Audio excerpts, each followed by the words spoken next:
Lupa para sa mga Pilipino o lupa para sa mga Hapon? Ano ba mas importante? Yung trabaho ng mga manggagawa o itong treaty na ito? Alin ba ang dapat na mauna?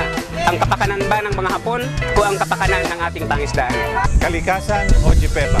Papayagan ba natin na ang dignidad na isang Filipino nurse ay maibenta kapalit na eksploitasyon? Alin ba talaga ang mas mahalaga? Ang interes ng mamamayan at sambayanang Pilipino o ang interes ng pamahalang Hapon?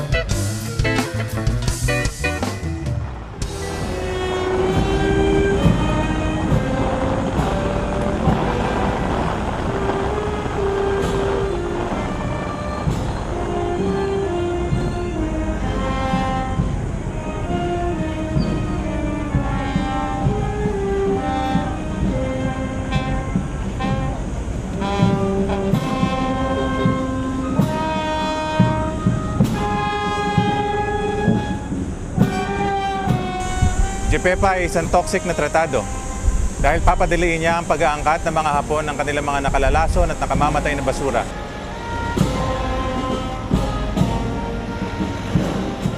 Tinututulan namin yung pagsama ng environment, lalo-lalo na yung pagsama ng toxic and hazardous waste at nuclear waste bilang tradable goods.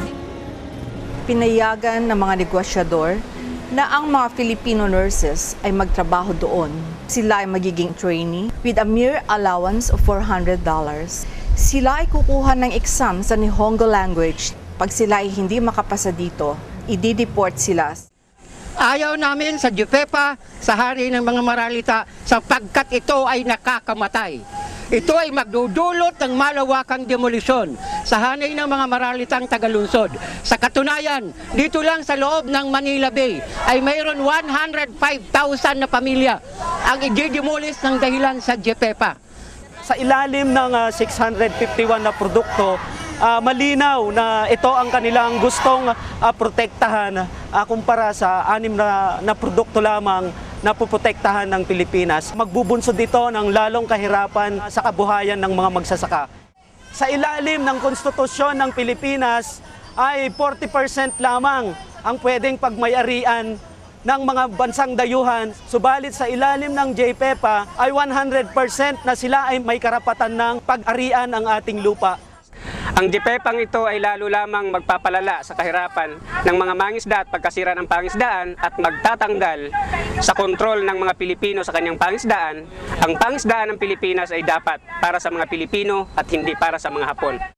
Pinipigilan na ng JPEPA ang ating bansa na gamitin ang mga investments para sa kanyang sariling development plans. Hindi na natin pwedeng puwersahin ang mga Hapon na 1. Mag-transfer ng technology, 2. Mag-hire ng mga lokal na mga manggagawa, or kahit na halimbawa gumamit ng mga materyales na galing sa Pilipinas. Ang mga resources sa Pilipinas ay direktang kukunin ito at pakikinabangan sa kanilang bayan.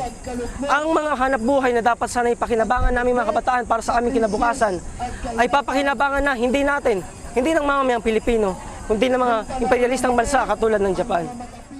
Ito ay labag sa ating konstitusyon. Maraming probisyon na punong-puno ng diskriminasyon lalo na sa mga manggagawang Pilipino. Hindi patas ang tratadong ito. Marami ang nakuha ng bansang Hapon, kapiranggot lang ang nakuha ng bansang Pilipinas. Bakit tayo nagmamakaawa sa tratadong ito? Itinago ng pamahalaan ang JPEPA sa mga mamamayan. Walang konsultasyong idinaos sa mga apektadong sektor dito. Yung kopyang ito ay naipakita lamang pagkatapos na malagdaan na ni Gloria Macapagal-Arroyo at kinailangan pang maghain ng kaso sa Korte Suprema para lamang makakuha ng kopyang ito. Magkaisa po tayo upang i-junk, ibasura itong Japan-Philippines Economic Partnership Agreement.